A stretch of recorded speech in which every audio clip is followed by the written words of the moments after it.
Olá pessoal, tudo bem? Eu sou o professor Lênio e vou ministrar para vocês a disciplina de banco de dados.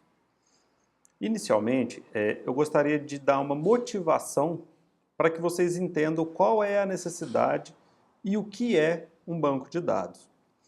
Um modo fácil da gente entender a necessidade de um banco de dados é pensar que o computador, quando ele gera algum tipo de resultado, ele precisa armazenar essas informações para que posteriormente elas sejam utilizadas de alguma maneira.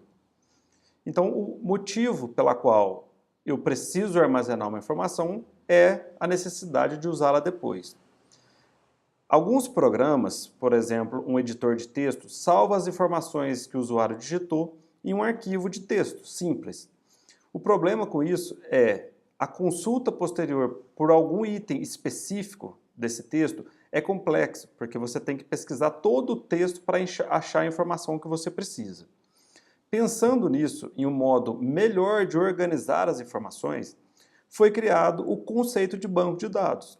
E quem realiza o armazenamento dessas informações é um software especializado, que é o software gerenciador de banco de dados.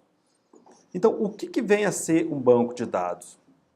Imagine, por exemplo, que eu precise armazenar uma listagem de todos os clientes de uma loja.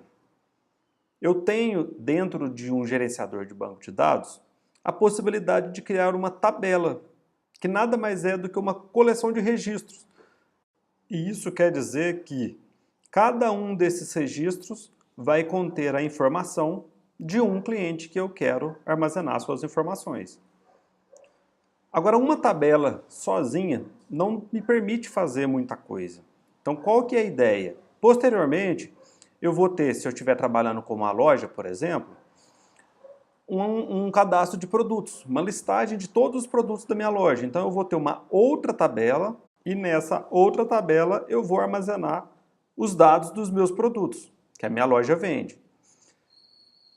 Qual que é o intuito de ter essas duas tabelas? Agora eu já tenho as informações de clientes e de produtos.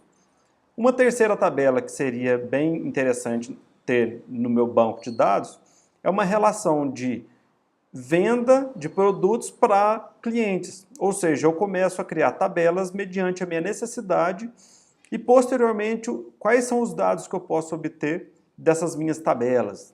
Eu posso saber em tal data, por exemplo, qual cliente comprou qual produto ou quais produtos. Então, o banco de dados é a ferramenta que vai trazer para mim as informações que eu decidi guardar. Então, vocês nessa disciplina vão aprender como modelar um banco de dados, ou seja, como criar um banco de dados, como criar as tabelas e dentro dessas tabelas eu tenho tipos de dados, esses dados são números, se esses dados se referem a texto, se é um dado que se refere a uma data e algumas outras opções de dados que são passíveis de serem armazenados. E depois nós vamos ver também como inserir dados nesse banco e nessas tabelas que nós criamos. E também vamos aprender a consultar os dados armazenados, ou seja, extrair informação útil dos dados que foram armazenados. Então eu espero encontrar vocês durante a disciplina, que é uma disciplina muito interessante, e até lá. Um abraço.